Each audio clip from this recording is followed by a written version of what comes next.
Brilliance Audio presents the unabridged recording of The Big Finish by James W. Hall, performed by David Vries.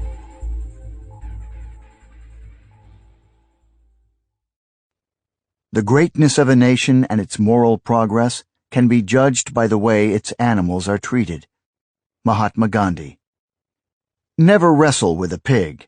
You get dirty, and besides, the pig likes it. George Bernard Shaw. Part 1. 1. It was a brisk, moon-dazzled November night when Flynn Moss and several of his closest friends were gunned down. For a week, they'd been camping in a forest of evergreens on the bank of the Neuse River in eastern North Carolina. Might sound picturesque, but it wasn't. Nothing like the majestic Blue Ridge Mountains a day's drive west, or the gorgeous sweep of dunes and squeaky white sands 2 hours east along the outer banks. These woods weren't the least bit scenic, and neither was the flat, barren terrain surrounding them. And good Lord, Pine Haven, the nearby town, if you could even call it a town, was as hellish a shithole as anywhere they'd staged an operation in the last year. Even the desolate coal-mining settlement of Marsh Fork, Kentucky, was idyllic in comparison. As for Flynn, he was once again nursing an acute case of homesickness, the familiar gnawing ache in his chest, the hard magnetic pull of the seaside city he'd cherished since he'd drawn his first breath. At the moment, their campsite in the Carolina forest was just shy of 800 miles from Miami, 11 hours by car, a long damn way.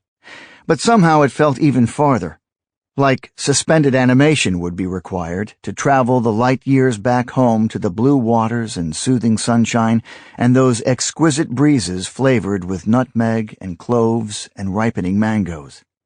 Around the dwindling campfire, the other three were silent, everyone on edge, waiting for Caitlin to return. Late in the afternoon, she'd received an SOS text from one of the 2 Mexican farm workers she'd recruited as spies. Their attempt at espionage had apparently gone bad. With a grim face, Caitlin had set off alone to discover just how bad. Hours later, the group had settled into a fidgety hush. All the others had finished their dinners, while Billy Jack was still polishing off his 3rd helping of baked beans.